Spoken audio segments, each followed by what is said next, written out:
Minus பக்கங்கள். Hi friends, இது மாலிகாவின் கேளுங்க கதை கேளுங்க. மானஸ் எழுதிய கவிதை நீ வார்த்தைகள் நான். அத்தியாயம் 6. எப்படி கண்டுபிடிச்ச நீ என்று ஆச்சரியமாக கேட்டாள் ரிதன்யா. அதெல்லாம் அப்படித்தான் என்று சொல்லி கஞ்சி மெட்டி சிரித்தான் அஸ்வின். ஏய், உண்மையை சொல்லு, என்னோட ப்ரொஃபைலை பார்த்துட்டு தானே? சேச்சே இல்லை, ஜஸ்ட் நீ சொன்னதை வச்சு கெஸ் பண்ணேன். ஏன்னா நானும் அம்மா இறந்ததுக்கப்புறம் இந்த தனிமை அப்படின்ற கொடுமையை அனுபவிச்சிருக்கேன். மாமா கிட்ட வந்ததுக்கப்புறம் தான் கொஞ்சம் இன்செக்யூர் ஃபீலிங் என்னை விட்டு போச்சு. ஒரு ஆம்பளை பையன், எனக்கே அப்படி இருந்துச்சுன்னா உனக்கு எப்படி இருந்திருக்கும்? அதுதான் எப்பவும் உன்னோட ஜாக்கிரதை உணர்வுக்கான காரணமாக இருக்கும் அப்படின்னு யோசித்தேன். பா, பிரில்லியண்ட். பார்க்க கொஞ்சம் பேக்கு மாதிரி இருந்தாலும் புத்திசாலியாக தான் இருக்க. ரொம்ப தான் என்று சொல்லி அவளை முறைத்தான் அஸ்வின். அவள் சிரித்து விட அவனும் சிரித்தான். சரி சொல்லு, உன்னோட அப்பா அம்மா எப்படி இருந்தாங்க? எப்போ இறந்தாங்க? எனக்கு 7 வயசு இருக்கும்போது இறந்துட்டாங்க, ஒரு ஆக்சிடென்ட். அவளை பரிதாபத்தோடு பார்த்தான் அஸ்வின். 7 வயசுல இருந்தே வா, ரொம்ப கொடுமைதான். அப்புறம் எங்கே வளர்ந்த? சென்னையில் ஒரு ஆசிரமத்தில். சில நிமிடங்கள் அவன் எதுவும் பேசவில்லை. அவளையே பார்த்து கொண்டு இருந்தான். ஏய், எதுக்கு இப்போ அப்படி பார்க்குற? இந்த பரிதாபமெல்லாம் வேண்டாம். அது எனக்கு பிடிக்கவும் பிடிக்காது. ஜஸ்ட் என் கூட ஃப்ரெண்ட்லியாக பழகு, அது போதும். என்றான். ஆமாம், கேட்கணும்னு நினச்சேன். உன்னோட மாமா ரொம்ப ஸ்ட்ரிக்டாமே. யார் சொன்னா? நேற்று சேஷு சார் சொன்னார். என்றான் அடக்கப்பட்ட சிரிப்போடு. அப்பா அம்மா இல்லாமல் நம்ம வாழ்க்கை மற்றவங்களை நம்பி இருக்கும்போது இந்த மாதிரி கஷ்டத்தை எல்லாம் அனுபவிச்சு தான் ஆகணும் இல்லை? அவள் குரலில் வருத்தம் தெரித்தது. உண்மையை சொல்லிவிடலாமா என்று ஒரு நொடி நினைத்தவன் அதற்குள் அவள் பேச்சை மாற்றிவிட அவனும் அதனை அத்தோடு நிறுத்திவிட்டான். பின் அவர்களின் கவனம் வேலையின் பக்கம் திரும்பிவிட்டது. இருவருக்குள்ளும் ஒரு நல்ல நட்பு உருவானதைப் போல் தோன்றியது. பல விஷயங்கள் இருவருக்கும் ஒத்துப்போயின.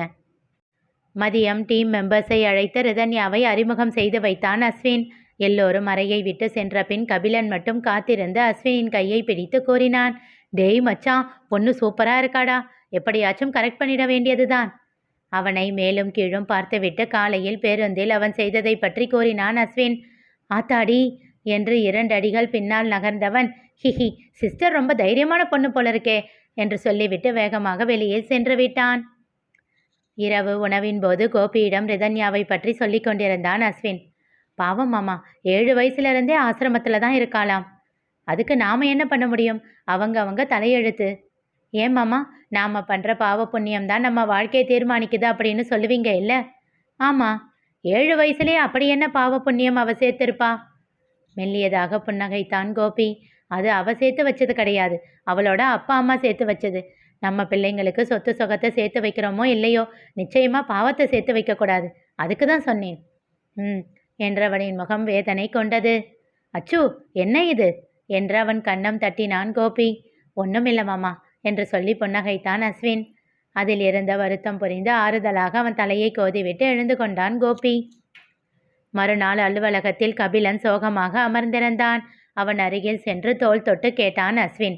என்னடா, எந்த கப்பல் கவிழ்ந்துச்சு? ஏன் இப்படி இருக்க? இன்னைக்கு நைட் வீக்கெண்ட் பார்ட்டி கேன்சல் ஆயிடுச்சுடா. ஓ என்று சொல்லி சத்தமாக சிரித்தான் அஸ்வின். ரொம்ப சிரிக்காத, போஸ்ட்பான் தான் ஆகியிருக்கு. அடுத்த வாரம் நாங்கள் எல்லாரும் போகிறோம். எங்கே போகிறீங்க என்றவாறே வந்தாள் ரிதன்யா. ஹாய் ரிதி என்றான் கபிலன். ஹாய் கபில் என்றாள். இருவரையும் ஆச்சரியமாக பார்த்தான் அஸ்வின். என்னடா அப்படி பார்க்குற? நாங்கள் 2 பேரும் இப்போ ஃப்ரெண்ட்ஸ் தெரியுமா? அது சரி என்று விட்டு தன் அறையை நோக்கி நடந்தான் அஸ்வின். ஏய் அச்சு, நில்லு ஒரு நிமிஷம் என்றான் கபிலன். திரும்பி அவனை முறைத்தவன், போய் வேலையை பாருடா என்று விட்டு அறைக்குள் சென்று விட்டான். அது என்ன அச்சு என்றாள் ரிதன்யா. அஸ்வினோட ஷார்ட் ஃபார்ம். ஓ, எல்லாரும் அப்படி தான் கூப்பிடுவீங்களா? இல்லை, அவங்க கூட ரொம்ப க்ளோஸாக இருக்கிறவங்க மட்டும் அப்படி கூப்பிடுவோம். அப்போது நீங்கள் 2 பேர் ரொம்ப க்ளோஸோ? ஆமாம், 2 பேரும் காலேஜில் ஒன்றா தான் படித்தோம். அப்போ இருந்தே அவன் எனக்கு பழக்கம். அவன் வீட்டுக்கு கூட போவேன். அவன் மாமா அவனை அப்படி தான் கூப்பிடுவார். அதனால் எனக்கும் அப்படியே பழகிடுச்சு. ரொம்ப கொஞ்சம் பேர் தவிர வேறு யாரும் அப்படி கூப்பிட மாட்டாங்க. என்ன சொல்கிற நீ? அவன் மாமா அவனை செல்லமாக கூப்பிடுவாரா? அவரை பற்றி வேற மாதிரி கேள்விப்பட்டேனே. அட பாவி, அதுக்குள்ளே உன்கிட்ட கூட வடைய சுட்டுட்டானா? அப்படின்னா?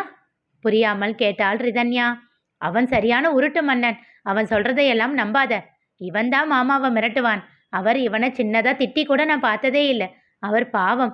இவன் தான் வேணும்னே இவனுக்கு பிடிக்காத விஷயங்கிட்ட இருந்து தப்பிக்கிறதுக்கு அவன் மாமாவை வில்லனாக்கி வச்சிருக்கான். அடப்பாவி, நான் கூட இவன் ரொம்ப அப்பாவியோன்னு நினைச்சேன்.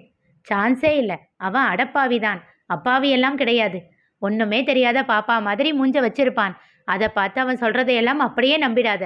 அவன் பேசுறதுல பாதிக்கு மேல பொய் தான் இருக்கும். ஆபீஸ் விஷயத்துல மட்டும்தான் அவன் பேசுறதெல்லாம் நம்பணும். மற்ற விஷயத்தையெல்லாம் இந்த காதலை வாங்கி அந்த காதலை விட்டுட்டு போய்கிட்டே இருக்கணும். மகா நடிகனா இருப்பான் போல இருக்கே என்று சொல்லிவிட்டு தன் வேலையை பார்க்க சென்று விட்டாள் ரிதன்யா. ஆனால் கோபியை பற்றிய அவர்களின் பிம்பம் சீக்கிரமே மாறப்போவதை ரிதன்யாவும் கபிலனும் அறியவில்லை. நிகழப்போவது என்ன தெரிந்து கொள்ள தொடர்ந்து கேளுங்க, கதை கேளுங்க. மீண்டும் சந்திப்போம்.